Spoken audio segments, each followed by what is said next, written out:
Olá, olá.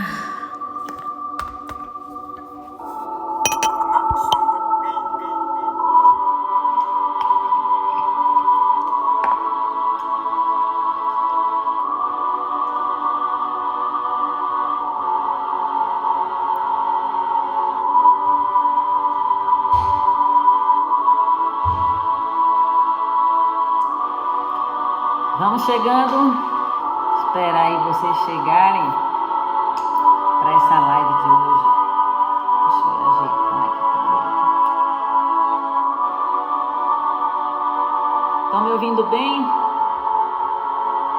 Carol, dá um retorno aí, equipe.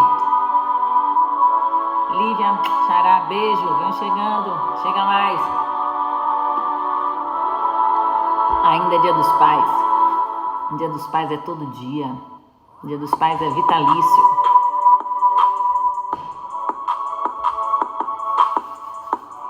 Oi, Corita. Mãe, um beijo, minha heroína. Baixa um pouco o som, ok? Dani, tá estourado. Chamamos também. Sejam bem-vindos. Baixa o som, vou baixar mais. E agora? Tá melhor? Isso.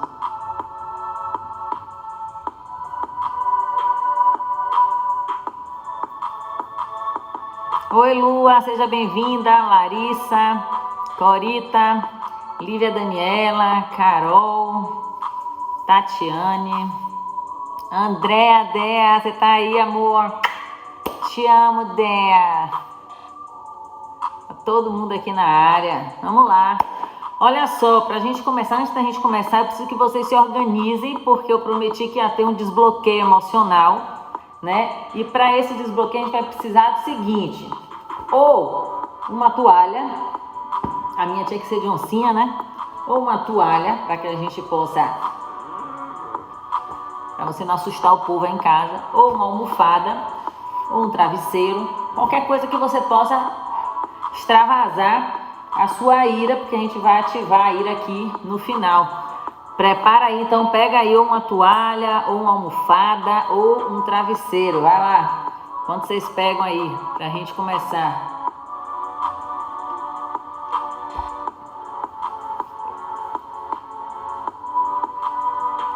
Vai me falando aí quem já pegou.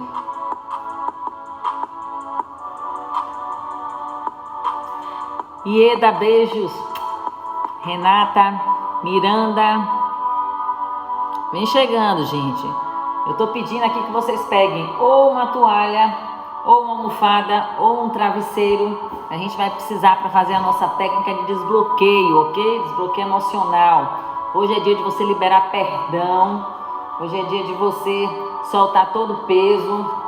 Você tem alguma treta com seu pai, aproveita esse momento, esse presente que eu tô dando aí de Dia dos Pais para vocês, porque não cabe mais a gente ficar com pinimba com nossos pais, como se fala aqui na Bahia, né? Com pinimba, não dá mais para ficar. A gente precisa restaurar esses laços, a gente precisa, porque eles são nossas fontes, né? O pai e a mãe, os dois, tá? Hoje é Dia dos Pais, né? Se você tiver treta com a sua mãe, você aproveita e faz também.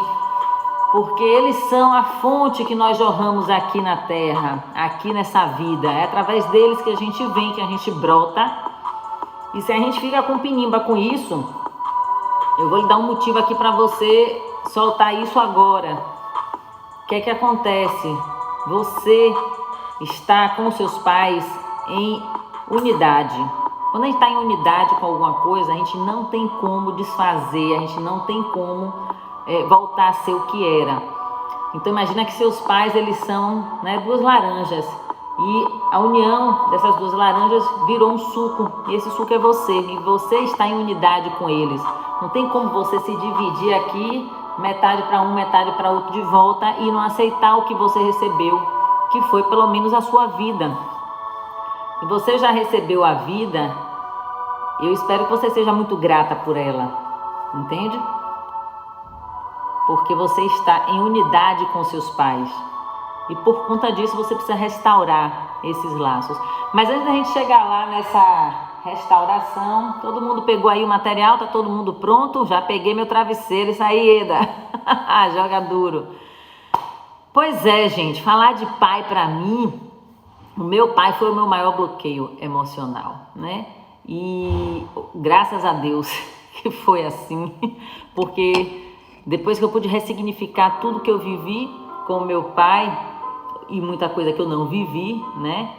Eu me tornei a pessoa que eu sou hoje, a terapeuta que eu sou hoje, com a missão que eu tenho hoje, que minha maior missão é essa, é de restaurar laços paternos e maternos, principalmente, porque foi uma coisa que eu observava muito, né? Chegava no consultório, pacientes sempre com um probleminha com pai ou com mãe. Desde o fato de você julgar seus pais, julgar a performance deles, julgar o que eles fizeram, como eles se comportaram, com o que foi que eles decidiram lá da vida deles. Então isso aí já gera um desequilíbrio, porque a gente já quer ficar interferindo naquilo que eles lá, que são maiores do que a gente. E isso é um princípio sistêmico, eu não vou nem falar de lei, mas é um princípio sistêmico, né? De respeitar a ordem, a hierarquia, e nossos pais vieram antes de nós. E lá com eles, tudo que veio antes diz respeito a eles. A gente não tem que estar se metendo a colher, nem julgando, nem condenando, nem fazendo nada disso. Mas isso a gente tem que trazer à luz da consciência para a gente conseguir aplicar. E aí, quando a gente consegue, né, deixar o que foi ou ruim, deixar o que foi pesado lá com eles, né, porque eles são maiores, eles são grandes, eles dão conta de resolver isso, fica mais leve pra gente. E falando especificamente do meu pai, do meu paizinho querido, hoje eu tava aqui, ó, vou compartilhar aqui com vocês. Eu tava olhando esse álbum. Mãe, você lembra desse álbum, mãe? Quando eu casei, a minha mãe me deu esse álbum, foi o meu álbum do meu nascimento. E muito bacana isso aqui. Quando eu começo a olhar essas fotos, sempre bate emoção. Eu me lembro que quando eu me formei, antes de eu me formar lá no TTS, ao longo do curso, foram 2 anos que eu fiz o curso de TTS com o Jordan Campos. Beijo, Jordan. Foi meu mestre na terapia transpessoal sistêmica, aprendi muito com esse cara.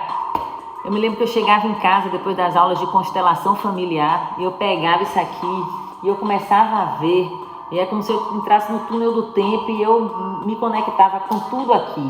E eu olhava a minha mãe tão linda, tão no seu auge, no seu esplendor, grávida de mim, me gerindo, me esperando.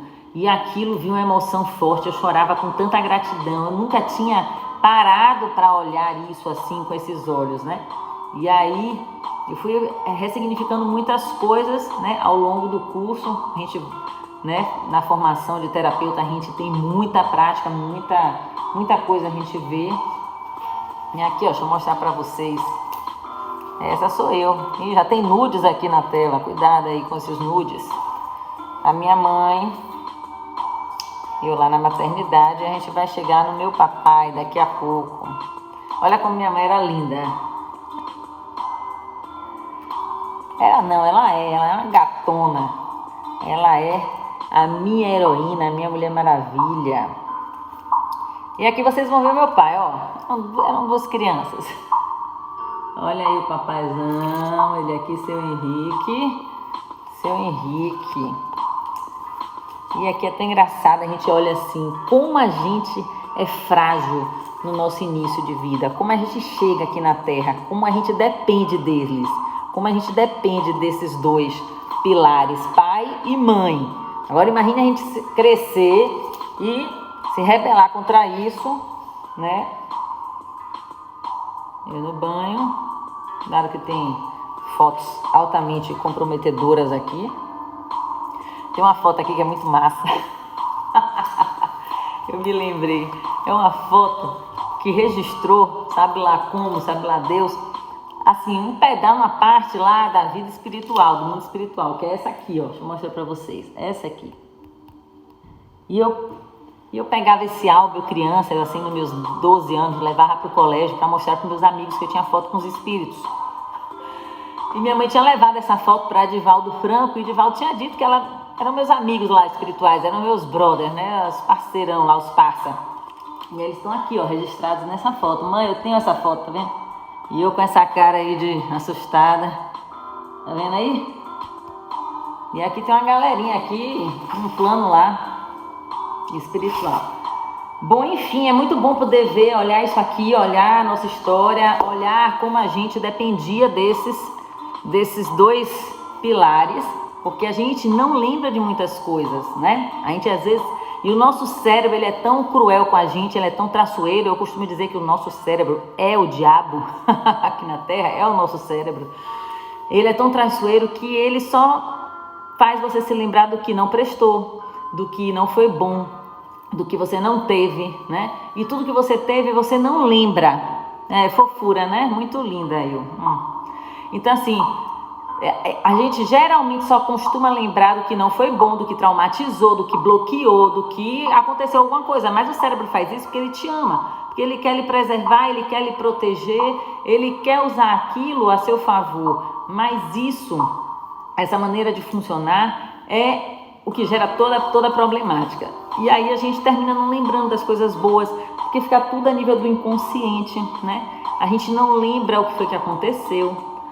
E se tratando de pai, o pai, minha gente, minha mãe, ela costumava usar uma frase que me marcou muito. A primeira vez que eu ouvi minha mãe falando essa frase, eu achei sensacional. Ela dizia assim, olha, o pai é o sol do relacionamento, ele é o sol da família. Isso é muito forte e isso é verdade. Engraçado que minha mãe, mesmo ela tendo se separado, meus pais se separaram quando eu tinha uns 6 para 7 anos de idade, mais ou menos 7 para 8 anos por ali, né? E aí começou toda a saga do bloqueio de paternidade, que até então antes não teve, a não ser essa cicatriz aqui que eu tenho, que foi um probleminha também, causado por meu pai, mas tudo bem. E a minha mãe, ela teve uma família maravilhosa, ela teve pais maravilhosos, muito bem casados, né? Meus avós, eles tiveram 10 filhos, minha mãe era de uma família grande, minha mãe era plena, ela tinha toda a formação, toda a instrução passada pelos seus pais, ela tinha a orientação espiritual, porque nós somos de família espírita. E o que acontece? Quando ela, né, conhece meu pai, que eles se casam e começa a dar tudo bem, forma uma família, mas em determinado momento meu pai rompeu com isso, com o princípio da aliança, da unidade, e fugiu lá do compromisso dele, né? Depois eu vou ler aqui os comentários de vocês.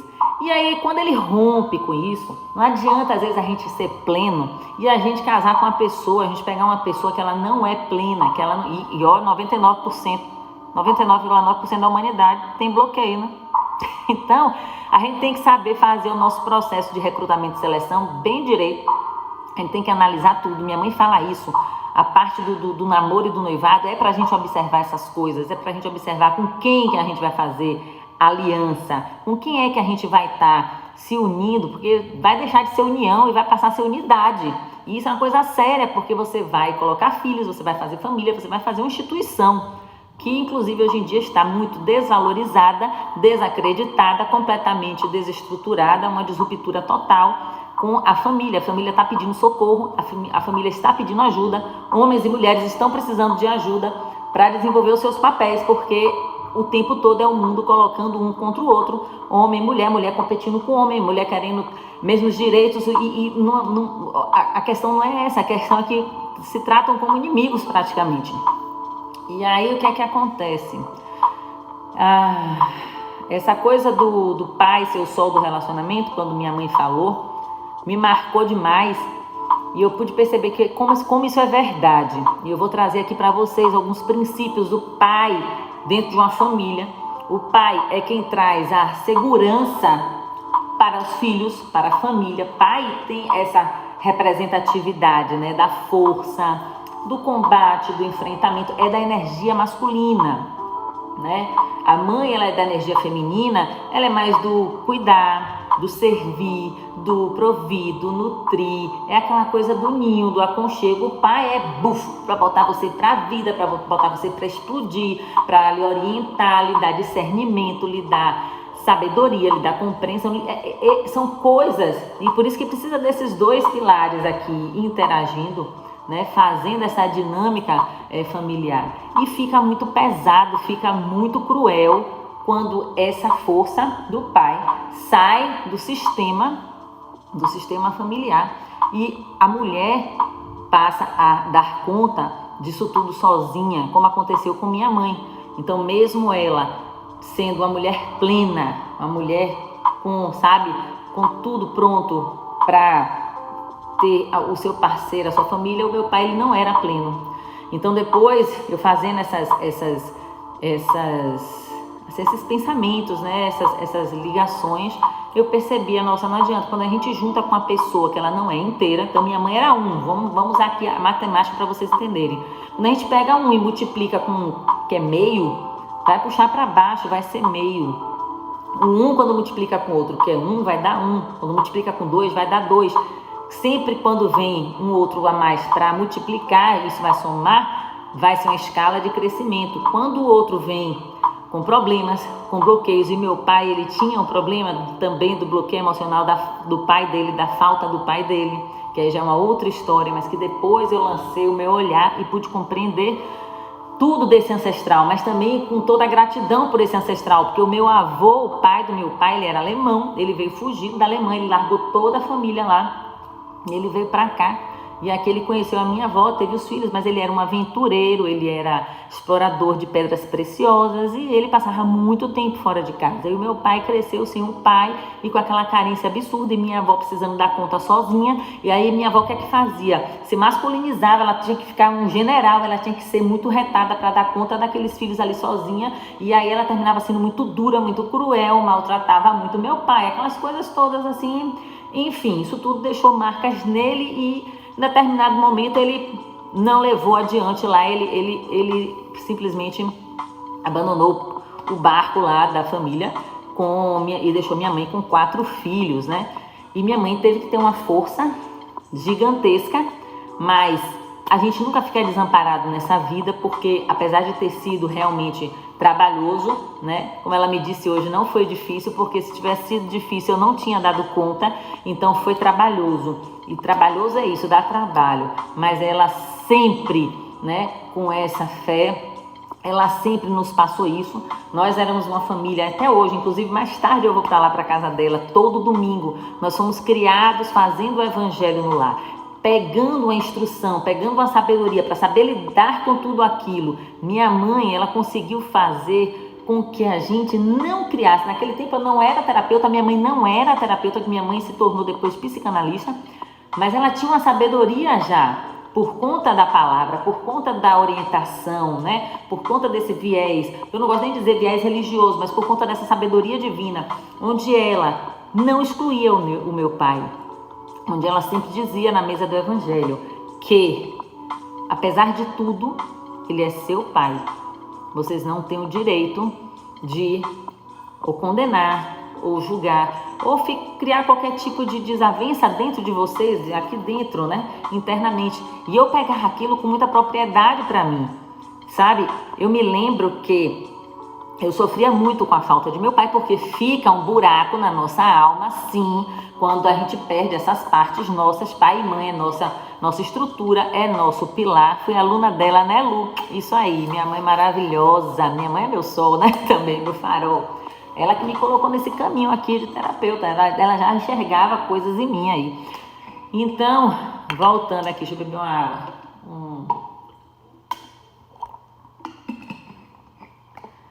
Então eu sentia muita falta do meu pai. Normal, uma criança se sente desprotegida quando o pai vai embora, se sente completamente vulnerável. Eu me lembro que eu passei a ter muito medo da vida, isso pequena. Medo da vida, medo das coisas, achava que minha mãe podia morrer. Minha mãe teve uma época que teve muitos problemas de saúde, isso deixava a gente num estado mais ainda de nervos, sabe, hipervigilantes o tempo todo, preocupados. E aí o que aconteceu? Qual foi a minha primeira decisão? Eu me lembro que aos 12 anos de idade, pega isso aí, aos 12 anos de idade, eu com já uma certa compreensão espiritual, compreensão das mensagens de Jesus, do Cristo, o que ele veio trazer aqui de mensagem, que ele foi um cara altamente revolucionário, sou apaixonada por ele. Eu cheguei na janela do meu quarto, eu me lembro disso, eu cheguei na janela do meu quarto, ajoelhei na minha cama e eu estava chorando muito nesse dia, eu não me lembro o que foi que aconteceu, eu acho que meu pai prometeu alguma coisa e simplesmente não apareceu, não cumpriu a promessa, e isso é péssimo, porque esse tipo de coisa cria um tipo de bloqueio emocional que depois eu descobri que chama o bloqueio de merecimento, onde a gente termina não tendo força para terminar o que começa. E muitas pessoas têm isso, e eu identifico muito isso nas pessoas no consultório, e geralmente foram pessoas que passaram por promessas na sua infância e que não foram cumpridas, e aí você perde o interesse pelas coisas porque não vale a pena, porque simplesmente você não é recompensado, você não é reconhecido. E aí eu fui para a janela do meu quarto, e eu me lembro que na janela do meu quarto eu chorava muito, mas foi o meu primeiro momento de intimidade com Deus, onde eu virei para Ele e disse assim: eu não aguento mais sofrer, eu não quero mais sofrer isso. Eu aos prantos, aos 12 anos, eu não era uma mulher, eu era criança ainda. E eu chorava muito e eu dizia a Deus: eu não quero mais esse sofrimento, eu não quero mais esse peso, o filho é teu. Eu joguei a responsabilidade para ele: o filho é teu, toma que o filho é teu, quem vai cuidar é você. Eu não quero mais esse peso para mim, eu não quero mais sofrer com nada que meu pai faça. E eu estou dizendo aqui com o Senhor, eu estou fechando com o Senhor, que eu estou perdoando meu pai. E por isso que eu digo que o perdão é uma decisão, você tem que tomar essa decisão. E o perdão é para quem não merece, porque se o perdão fosse para quem merecesse, não tinha sentido. O perdão são para as pessoas que não merecem realmente, que fazem você sofrer, que te ferrou, que te lascou, que te arrombou toda. O perdão é para essas pessoas. E eu estava ferrada naquele momento. Eu sofria demais, eu me sentia, hoje, eu olhando para trás, eu era criança depressiva, triste, tudo isso, né? E eu tinha, aí depois coisas maravilhosas aconteceram quando eu rompi com esse bloqueio, aí eu nem sabia que eu estava rompendo com bloqueio, eu nunca frequentei psicóloga, nem tinha feito terapia nessa época, nem nada. E aí eu me lembro que eu disse isso, que eu simplesmente abria mão do sofrimento e perdoava o meu pai por tudo que ele já tinha feito. Olha isso, olha o alcance desse perdão e dessa criança com 12 anos de idade.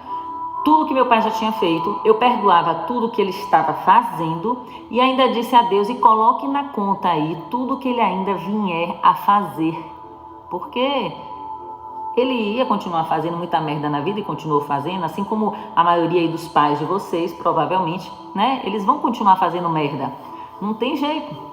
Não vai mudar, porque é uma pessoa que está também lá com os buracos emocionais na alma deles, né? Então também foram bloqueados, foram, né, traumatizados. Mas eu não queria esse peso, eu não queria pegar esse peso. Então o que eu fiz? Eu devolvi esse peso lá para o universo, para o Criador, para Deus. E eu me lembro que depois disso eu caí num sono profundo e acordei no dia seguinte com a chave virada. Eu não me lembro mais, a partir desse dia, de simplesmente sofrer qualquer coisa que meu pai viesse a fazer, seja de bom ou seja de ruim, sabe? E o que é que aconteceu depois disso? E aí eu linkando as coisas que aconteciam na minha vida depois disso, gente, despertou em mim, aflorou em mim o meu dom, que eu nasci com ele, de desenhar e de pintar. Olha só, um bloqueio geralmente ele represa, ele trava a sua essência, ele trava, né, as suas características, o que você traz na sua alma. E eu comecei a desenvolver isso depois que eu fiz isso. E eu me lembro que eu comecei naturalmente. Eu olhei para uma revista em quadrinhos lá do tio Patinhas mergulhando numa piscina de dinheiro. Aquilo ali me deu um negócio, a coisa acho que da abundância, da prosperidade. Eu falei: eu quero desenhar isso. E eu desenhei, comecei a desenhar. Eu parecia uma máquina de fazer desenho, foi uma coisa muito louca. Eu desenhando. E ele mesmo, quando viu aquilo, né, tomou aquele choque, me estimulou, me colocou no curso de pintura. Depois minha mãe deu continuidade. Eu fiz esse curso livre de pintura com a Ana Georgina, que é uma pessoa maravilhosa lá da Panorama, Galeria de Arte. Eu fiz durante a minha juventude toda, dos 11, 12 anos até os meus 17, 18 anos. E aí o que é que aconteceu?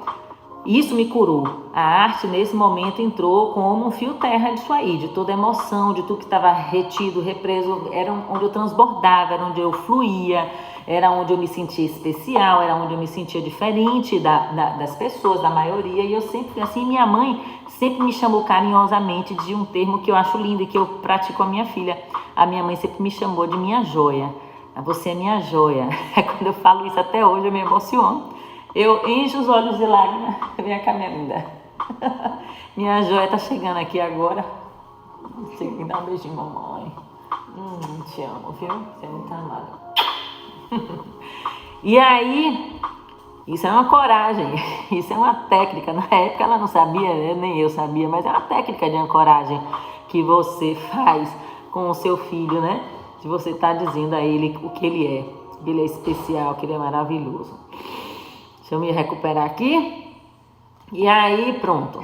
Depois disso, eu tive uma passagem, antes disso, eu tive uma passagem aos 3 anos de idade, onde eu quebrei a minha testa aqui, ó. A minha testa bem aqui, por causa de uma merda que meu pai fez. Pai, desculpa, essa live é pro senhor também. Receba aí onde o senhor estiver, mas essa live também é pro senhor, tá? E aí, gente, ele chegou em casa em pleno dia das crianças. Eu tinha 3 anos de idade. Olha como eu me lembro, olha como marca, olha como o cérebro capta as coisas, como o cérebro registra. Ele chegou em casa no dia das crianças e eu tinha 3 anos. Meu irmão, que vem depois de mim, que é o Henrique Júnior. Olha só, tinha o nome do meu pai, tem o nome do meu pai, meu irmão. Ele chegou em casa com um presente para meu irmão, enorme, um caminhão assim enrolado, daquele papel de presente lindo, maravilhoso. Toda criança fica hipnotizada. E aí ele levou esse presente pro meu irmão e não trouxe nada para mim. Putz. Minha mãe estava de barrigão nessa época, porque o meu terceiro irmão nasceu no dia seguinte, o Vili. Vili, beijo para você, meu irmão, hoje mora em Brasília, o Vili. E aí, o que aconteceu? Meu irmão abriu o presente, aquela coisa toda, e eu já estava ali murchando, né? O trauma já introjetando.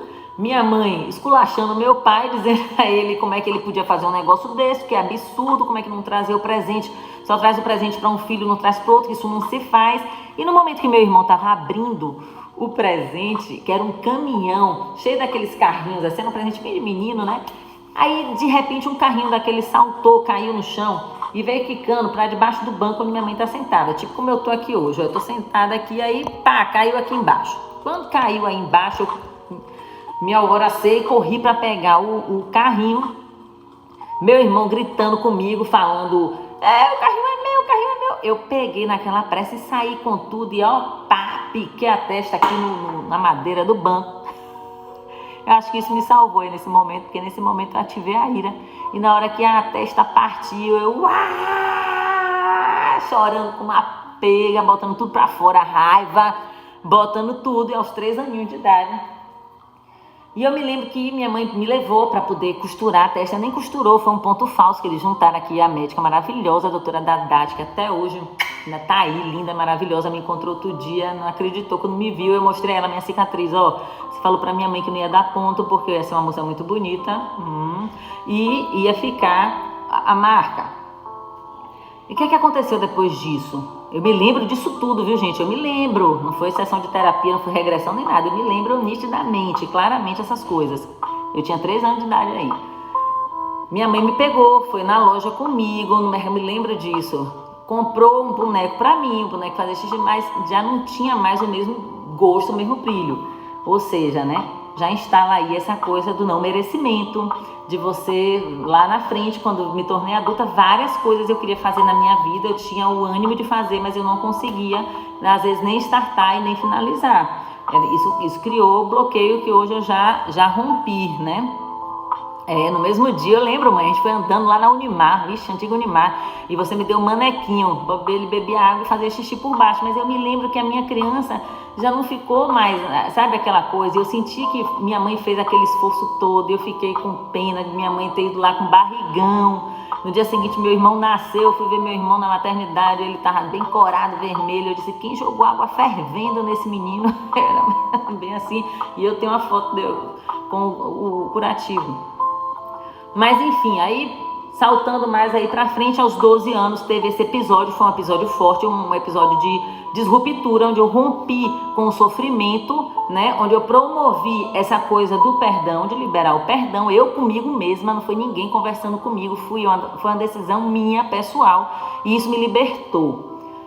Mais pra frente, um pouco, quando eu já tinha meus 15 anos, antes disso a gente passou por uma fase bem difícil, porque meu pai, ele passou um ano praticamente sem pagar a nossa escola. Eram 4 crianças estudando em colégio particular. E aí meu pai simplesmente ele parou de pagar. E quando minha mãe foi lá no final do ano para matricular a gente para o ano seguinte, descobriu o rombo do débito de 4 filhos. Foi um choque. Minha mãe só faltou morrer nessa época e a gente teve que o quê? Qual foi a solução? Ir para colégio público. Eu fui para colégio público.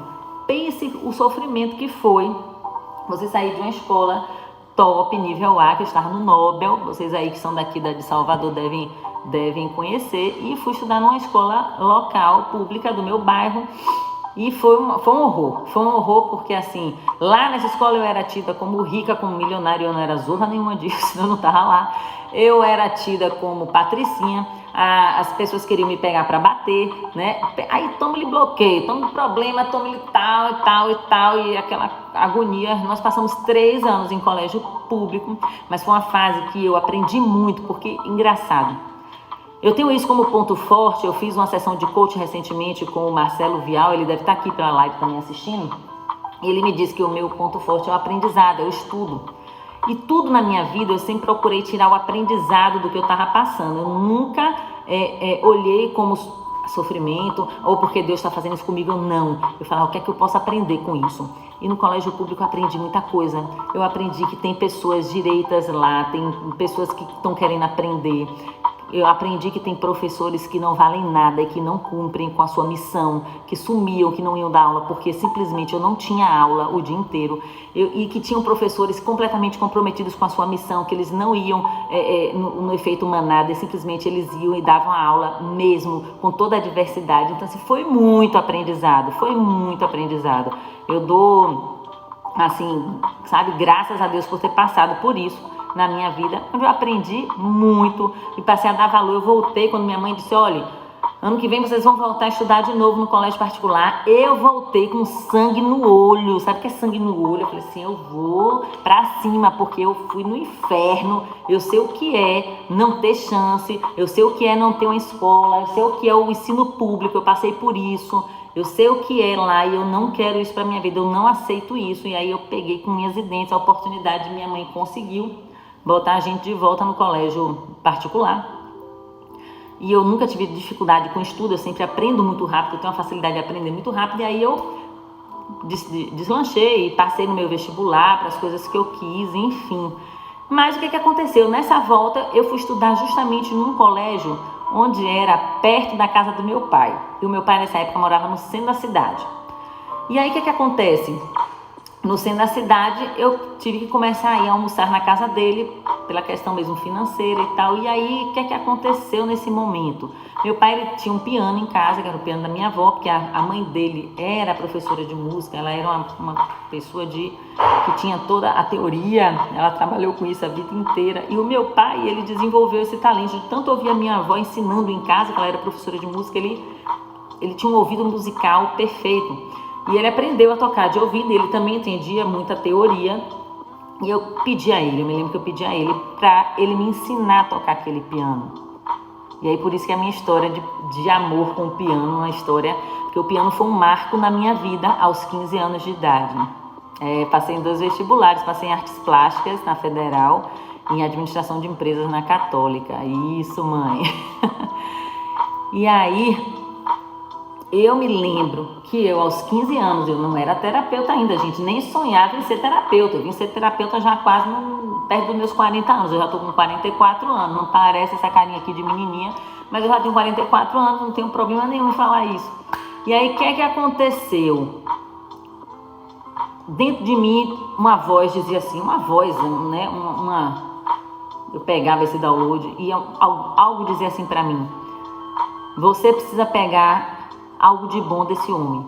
Você precisa pegar algo de bom dele, porque você vai precisar disso. Você precisa ter uma referência boa dele, porque foi muita merda que tinha acontecido e, assim, coisas que ele tinha dito que magoaram. Meu pai, quando foi embora de casa, tinha dito que ia deixar minha mãe com 4 bombas, e isso foi pesado de ouvir, isso foi cabuloso, isso doeu. E até eu ressignificar isso, eu ressignifiquei isso mês passado, para vocês terem ideia de como eu transformei essa frase. Eu vou contar isso no final, mais pra frente. Então, eu peguei e comecei a aprender o piano. Naquela época foi a época do filme Ghost, do Outro Lado da Vida. Se meu amigo aí, o Zé, estiver por aí, ele vai ver. Quem não assistiu Ghost várias vezes, quem não entrou na sessão do Shopping Bar diversas vezes para assistir Ghost, eu assisti 3 vezes com meus irmãos. E aquela música entrou na minha alma. A música é Unchained Melody, que chama-se Melodia Eterna. E aí eu tava na época apaixonadinha por um carinha também, então teve um motivo suficiente para dizer assim, eu quero aprender essa música. E eu queria com o objetivo de tomar algo bom, tá lindo, né, Lívia? De tomar algo bom do meu pai, que eu precisava fazer aquilo. Aquilo era um outro ritual de cura, aquilo era uma outra coisa que iria me salvar, mas eu não sabia ainda disso. E aí eu pedi a ele, pai, eu quero aprender essa música desse filme e tal. Ele, essa música é maravilhosa, a música é antiga, acho que da década de 50, essa música. E aí ele me ensinou a música, eu comecei a aprender, era muito difícil, não foi fácil, assim, mas não era impossível. Porque o cérebro, para você tocar com as 2 mãos, o que essa mão faz, essa daqui, se essa fosse para lá, essa queria ir junto. Se essa fosse para cá, aí a de cá queria ir junto. Porque o cérebro, o hemisfério direito e esquerdo, o tic-tac ficava brigando, né? Até você deixar tico de um lado, teco do outro, não fazer não tocar suas vidas aí, foi uma luta. Mas destravei lá os códigos do piano e comecei a tocar. E eu comecei a perceber que eu tinha ouvido bom. E eu tenho um ouvido bom. Assim, se eu falar perto de uma pessoa que tem sotaque, meu irmão, eu começo a falar com sotaque. Eu tenho uma amiga minha, Leiliane, que ela é de Picos, Piauí. Se eu chegar perto dela, eu começo a falar, parece que eu nasci em Picos, Piauí. Então é natural isso. Meu marido até reta comigo, que ele fica dizendo, você vai pro sul, começa a falar negócio gaúcho. Mas é claro, tchê, é claro, eu pego muito fácil. E aí pronto. Mas é ouvido musical isso, gente. Isso é um talento dom que você pode utilizar aí para várias coisas. E aí eu utilizei para aprender o piano. Aprendi o piano. E meu pai tinha me prometido, olha, quando sua avó morrer, que ele passou a vida inteira lá cuidando da mãe dele, né? Ele era o filho caçula, o Jordão até explicou aí num vídeo muito interessante a saga do caçula. O caçula, às vezes, ele não é liberado, né, pela família, porque ele é que tem que ficar para cuidar dos pais. E no caso dele, a minha avó colocou ele no lugar do marido dela, que era o pai dele. Isso tudo depois para mim foi clarificando e eu fui entendendo os movimentos sistêmicos que o meu pai fez, inconscientes, que ele não sabia, né? Mas que eu já estava trazendo à luz da consciência, entendendo tudo e pegando tudo. Eu falei, rapaz, foi isso, tá. E aí ele me disse isso e o piano realmente veio para mim. Quando o piano veio para mim, né, para minha casa, aí eu pude tocar mais vezes e tal. Aí meu pai passou a vida toda dele lá, tomando conta lá da minha avó. Quando a minha avó faleceu, ele já estava idoso, já estava por volta de seus 60 anos. Passou um bom tempo morando em lugares assim muito precários também, a gente tentando ajudar do jeito que a gente podia, porque a gente ainda estava também lutando, foi uma luta para conseguir se formar, para conseguir começar a trabalhar, para conseguir começar a ganhar dinheiro, tudo isso, né? E a gente ser um pai, que o pai ele é proteção, ele é segurança, ele é providência, o pai é quem traz isso aqui, ó. Era o homem antes lá que saía na caverna para caçar. O pai é segurança financeira também para a família, entende? E o pai é instrução. Então, como ele faltou com isso, minha mãe, coitada, teve que cair para dentro. Minha mãe pagou um preço muito caro. Só minha mãe sabe o peso que ela pegou. Então, hoje eu vejo assim muitas mulheres com esse man repeller, não precisa de homem, não quero homem, porque os seus pais também criaram vocês assim para vocês não precisarem, por conta de todo esse sofrimento, que isso termina virando uma saga familiar, isso vai permeando aqui o meio, vai permeando o nosso planeta, como se as mulheres elas tivessem condição e capacidade de dar conta de tudo. E não é assim, a gente precisa sim do nosso parceiro. Eu, graças a Deus, nunca me conectei com esse lado da história da minha mãe, porque eu poderia estar repetindo o padrão dela. Eu já estou casada há 23 anos e todos os meus irmãos estão casados e bem casados até hoje, por mais de 10 anos já.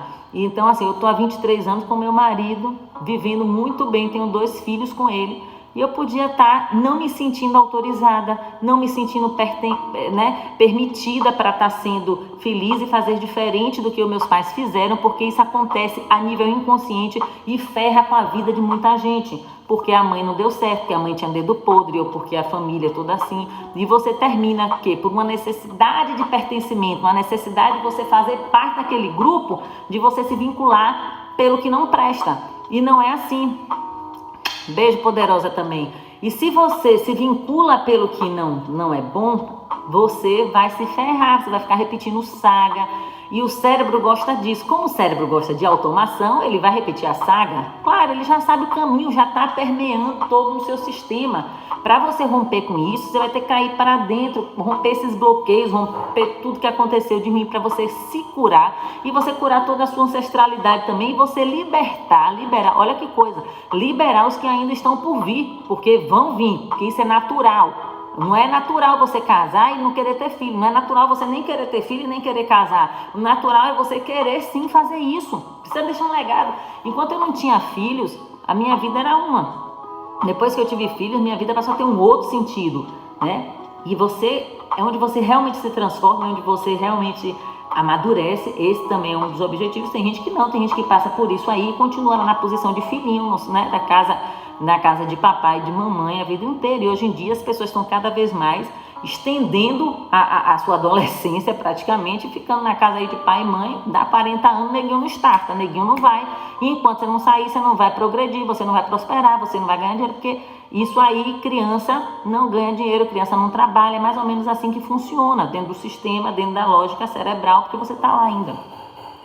E toda pessoa que fica assim muito tempo na casa de pai e de mãe é porque está achando que pai e mãe não fez suficiente. E pai e mãe fez suficiente. E você precisa deixar eles, e você precisa seguir e fazer o melhor que você puder fazer na sua vida. Você nasceu para dar os melhores resultados que você precisa dar, entende? Você não nasceu para ficar aí, você não nasceu para ficar sofrendo, você não nasceu para ficar na depressão, na ansiedade, pipocando de pânico, nada disso. É preciso enfrentar tudo isso, né?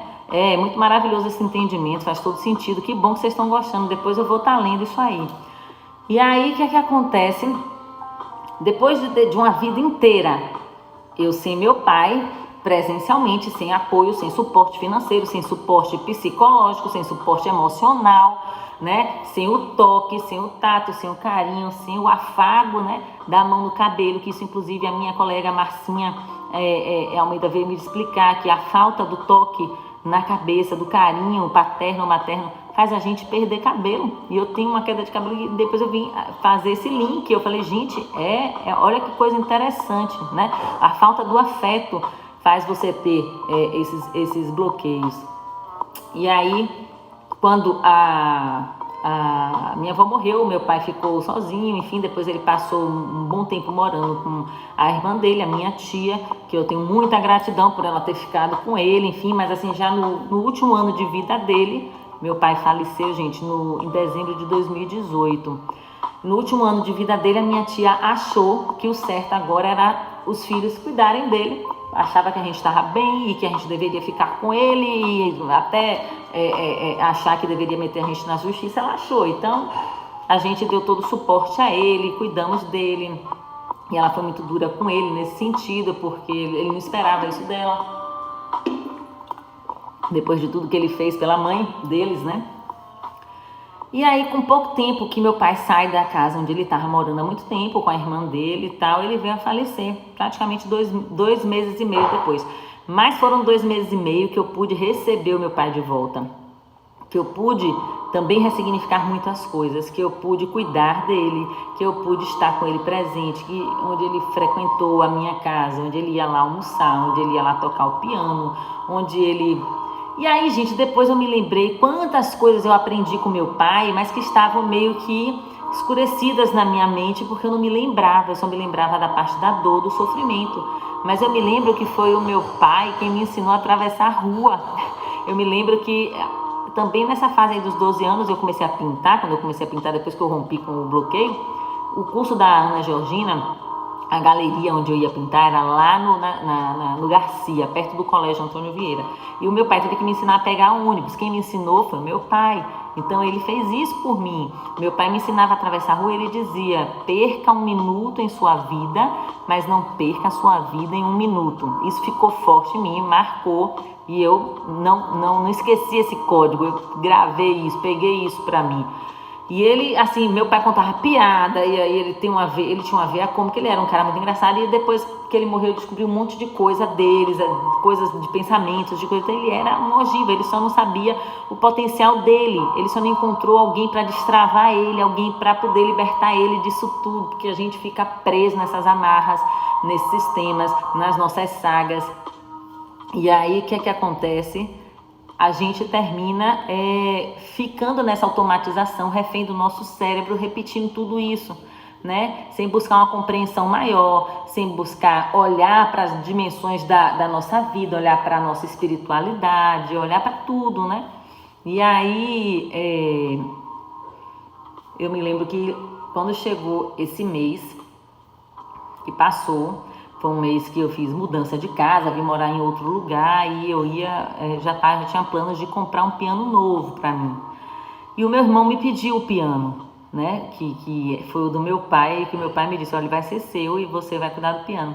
Quando ele me pediu, eu falei, é a chave que eu tenho para poder o piano permanecer na família, o piano continuar, porque eu não queria vender o piano, não queria me desfazer do piano. E ele levou o piano. Mas quando ele falou isso, quando ele pediu esse piano, me deu aquele aperto no coração, sabe aquela coisa, aquele apego? Eu estava apegada ao piano, porque o piano era o símbolo e ele representava meu pai. E quando o meu pai morreu, vou desligar o som, mãe, peraí, já tirei aqui o som. E quando o meu pai morreu, eu não pude enterrar meu pai, eu não estava aqui em Salvador, eu estava em viagem, eu estava fora.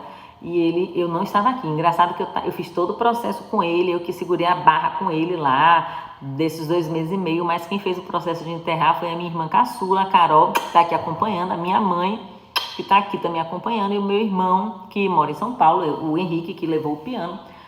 O de Brasília também não conseguiu vir, então eu e o Vili não conseguimos vir para nos despedir. Mas eu fiz todo o meu processo de onde eu estava, né? Eu já era terapeuta, já estava terapeuta, e com toda a compreensão que eu tenho, eu entendi que a alma dele estava voltando lá para a verdadeira morada e que ele voltasse em paz, que ele seguisse em paz. E aí, eu fui me despedir do piano. E foi um processo bem pesado, porque eu fiz uma live, eu nunca tinha tocado para ninguém, eu comecei a quebrar vários bloqueios meus nesse período de quarentena, porque eu caí para dentro mais ainda de autoconhecimento e autodesenvolvimento, porque eu adoro isso. E não é porque a gente é terapeuta que a gente não tem, a gente tem sim nossos bloqueios. A todo momento que você é confrontado para tomar uma decisão na sua vida, vai sempre surgir um bloqueio seu para tentar lhe impedir, para tentar lhe condicionar. E eu comecei a ver isso. E aí eu fiz a despedida do piano, que foi lindíssima. E quando eu saí, toquei, acabou aquilo ali tudo. Fui sair para tocar minha vida, para vir para a obra. Quando eu entro no carro, na garagem, veio um processo catártico e veio um choro muito forte. E eu passei 40 minutos dentro do carro, chorando compulsivamente. A minha alma chorando, sentindo, eu acho que esse luto, essa dor dele, né? De ter ido e dizer, agora você vai realmente de vez, porque o piano ia embora. E foi lindo esse dia, que nesse dia eu vou contar para vocês a ressignificação da frase da bomba. Nesse dia, eu chorando, e eu sentia que ele estava ali do meu lado na cadeira do carona. E eu sentia que ele estava ali comigo e eu estava dando muita risada, mas eu estava num choro de misto de tristeza, mas felicidade também, e eu ria muito. E eu dizia, pai, eu preciso lhe dizer uma coisa. E ele me falava, o que é, minha filha? Falei, eu preciso dizer que o senhor tem razão naquela frase que o senhor falou, que o senhor disse que eu era uma bomba. E aí ele tomou um susto e ele dizia, mas por que eu tenho razão? E eu dizia, porque, pai, eu sou uma ogiva, eu sou uma bomba poderosa, e eu vou explodir muito.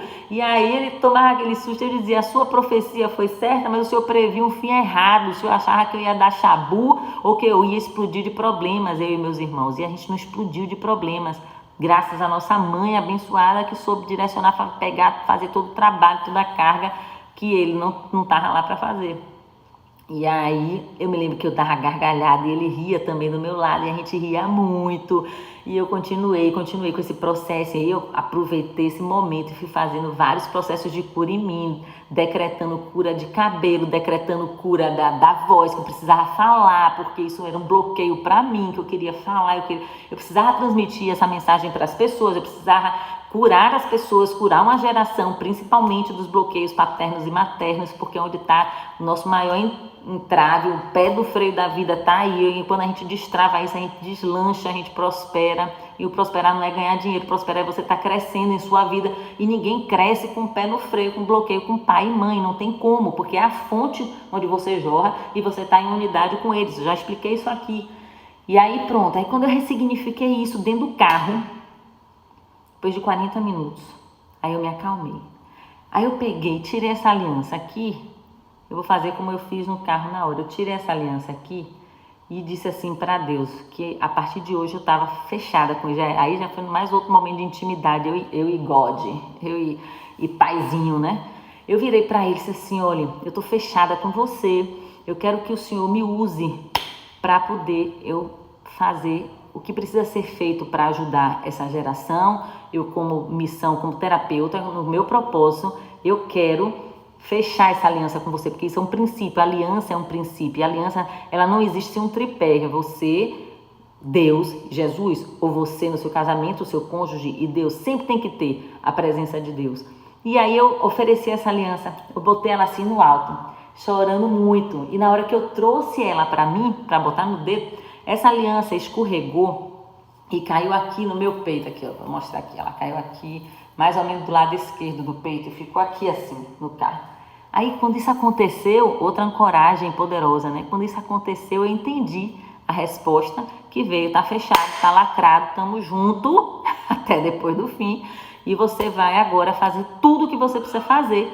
E eu comecei a me conectar e começou a vir várias coisas que eu precisava fazer, livros que eu preciso escrever, cursos que eu preciso lançar, projetos que eu preciso desenvolver, tudo começou a vir porque o bloqueio saiu da frente. E quando o bloqueio sai da frente, você fica livre, você explode, e foi isso que aconteceu. E aí o bloqueio estourou nesse dia e eu me senti a pessoa mais poderosa, mais invencível do mundo. Tudo começou a fazer sentido para mim. Todas as coisas que eu já tinha aprendido com o TTS, eu pude também reaplicar e pegar conceitos novos que hoje eu estou fazendo uma jornada.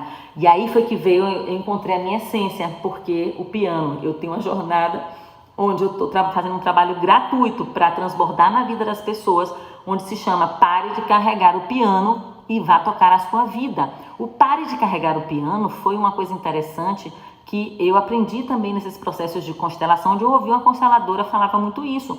Pare de carregar o piano, os seus ancestrais já carregaram isso, todo o peso, toda a dor, todo o sofrimento já foi feito por eles, a gente não precisa mais carregar o piano. Quando ela falou isso, eu falei, caraca, isso faz todo sentido mesmo, eu não preciso mais ficar carregando o piano. Aí eu acrescentei o e vá tocar a sua vida. O tocar é você pôr a sua vida em movimento, é você fazer música com a sua vida. A música é arte, é uma coisa boa, é uma coisa bacana de você levar a sua vida com prazer, com alegria, para você ser realmente feliz, realmente pleno. Você está fazendo e está amando, né, Livinha? Que bom! E é isso, o objetivo é esse, é de trazer os conhecimentos para libertar as pessoas, porque nós estamos precisando fazer isso. Pessoas que trabalham nessa área estão precisando realmente trazer essa mensagem para libertar as pessoas. Por quê? Porque as pessoas, elas estão presas a padrões, estão presas a hipnoses, né? A hipnose feita pelas mídias, do medo, né? Da morte. O quanto a gente passou por isso agora nesse período de quarentena. Eu saí de casa que eu nem me lembro de Covid. Eu sei que ele existe, eu sei que tem muitas mortes, eu sei que são coisas aí que acontecem e eu não sei porque isso aí tá lá na providência, eu não sei o motivo de tudo isso, não cabe a gente também querer tá entendendo tudo, mas o que eu sei é que essa quarentena foi uma travessia de um deserto para mim. Foi uma travessia onde eu pude cair para dentro de mim, de fazer o que eu aplico lá na jornada, o Leste Lerrar, vá para dentro de você, procure dentro de você. E eu fiquei escavando, eu fiquei incansável, eu queria descobrir, eu queria saber o que é que eu tenho que fazer. E eu descobri agora, e quando isso fica claro para mim, isso não tem nada que me interrompa, não tem nada que me impeça. As crenças limitantes começam a ser ressignificadas, que crenças limitantes são frases mentais, palavras mentais, que às vezes o seu cérebro vai ficar jogando isso com você direto. E eu aprendi que a gente tem que ficar sempre fazendo perguntas para o nosso cérebro. Toda vez que o seu cérebro lhe falar qualquer coisa, você questiona isso. Não aceita o que vem de lá, porque ele está pegando padrões, ele está pegando repetições, ele está replicando coisas para você, para lhe deixar no automático, para deixar você vivo, para deixar você lá cumprindo uma função. Mas você é quem tem que governar o seu cérebro, o seu corpo, porque o cérebro, o nosso corpo, ele é um carro, ele é um veículo aqui na Terra. E se a gente não governa, e quem é que governa o carro? Quem é que dirige? Quem é o motorista? A alma, a nossa alma, porque nós somos corpo, alma e espírito. Eu não sei se você entende isso, você tem essa compreensão, mas se você não tem, você precisa começar a entender isso. E isso não é religião, isso aqui não é religiosidade, isso aqui é ciência, isso aqui é o que acontece. A nossa alma, ela precisa governar o nosso cérebro, o nosso corpo, e esta alma precisa estar vinculada, precisa estar sendo direcionada pelo nosso espírito, e o nosso espírito ele precisa estar em contato com essa fonte direta, que você pode chamar do que você quiser, você pode chamar de Deus, de Pai, você pode chamar de universo, você pode chamar de Oxalá, de Alá, do que for, do que você acredita, mas que tem, e a gente já está nele. A gente precisa entender que Deus não está lá fora, Deus não está lá, a gente já está aqui nele, a gente já está cercado, a gente já está mergulhado nisso.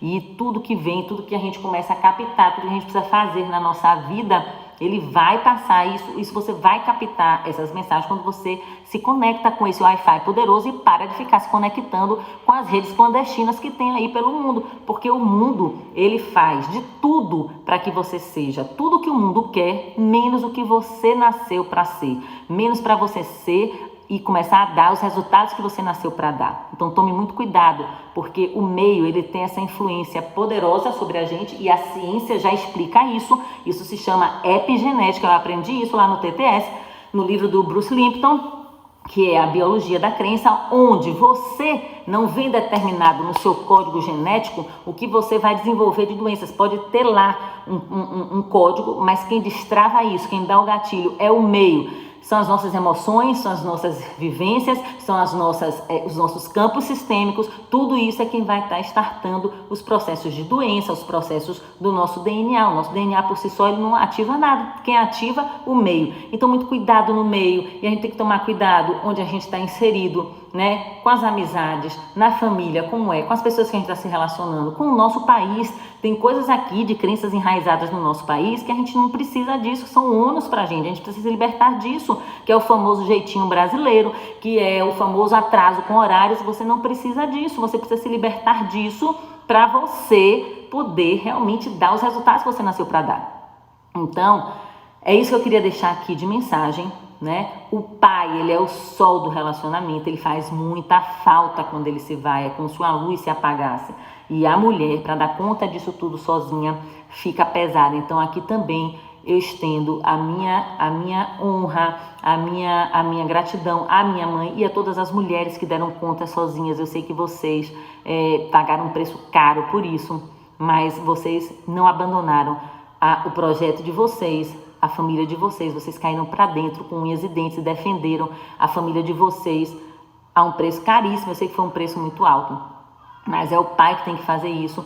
E o que é que está acontecendo hoje no mundo? A gente não percebe essas coisas, porque essas coisas são sutis, mas o homem, o patriarcado, ele foi praticamente, né, destruído. A imagem é que o homem, ele não presta, a imagem é que, até nos desenhos animados, se vocês perceberem, a destruição da figura paterna, a própria Peppa Pig fazendo isso, né? Ela no desenho o tempo todo desrespeitando o papai dela. É papai bobinho pra lá, papai bobinho pra cá. A mamãe ela desrespeita. E a mamãe é a danadona, é a retadona, é a que faz tudo, é a que resolve tudo. E o papai é o abestalhado. Então a gente tem que tomar cuidado com isso, porque isso vai permeando, vai passando mensagens subliminares. E desde criancinha a gente está sendo criado, catequizado para isso. E é por isso que mulheres hoje estão crescendo com esse intuito, com esse pensamento de que tem que dar conta de tudo, de que não precisa de homem. Quantas pacientes eu já peguei no consultório e que chegam com um conflito de que querem ter filhos, que já congelaram seus óvulos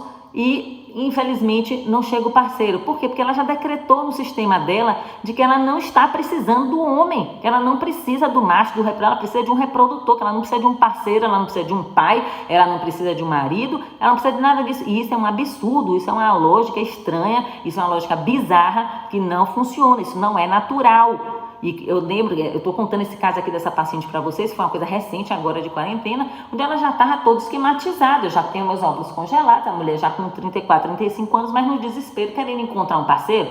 E quando a gente constelou com os bonequinhos, ela colocou Vou usar aqui a minha garrafa para dar de exemplo. Aqui era ela e aqui era ele. Olha o desequilíbrio. Ela, a poderosona, a danadona, a giganta, e o cara, praticamente ela pegou um boneco infantil para representar o cara. Só estava trazendo para o sistema dela caras assim, que não tinham responsabilidades, que ainda moravam com seus pais, que não tinham prosperidade, não tinham independência financeira, nada, e que iam depender dessa mulher, porque é isso que está acontecendo hoje. Os homens estão querendo mulher para quê? Para bancar eles. Tudo errado. Os homens tudo bunda mole por aí, não é assim, gente. Aí o que é que ela aconteceu? Ela não percebeu esse desequilíbrio quando eu mostrei pra ela que ela tomou. Eu achei ele tão fofinho. Tá bom. Esse aqui precisa ser um general de guerra, esse aqui precisa ser pá com você, vocês precisam ser iguais. Aí o que é que aconteceu? Ela refez,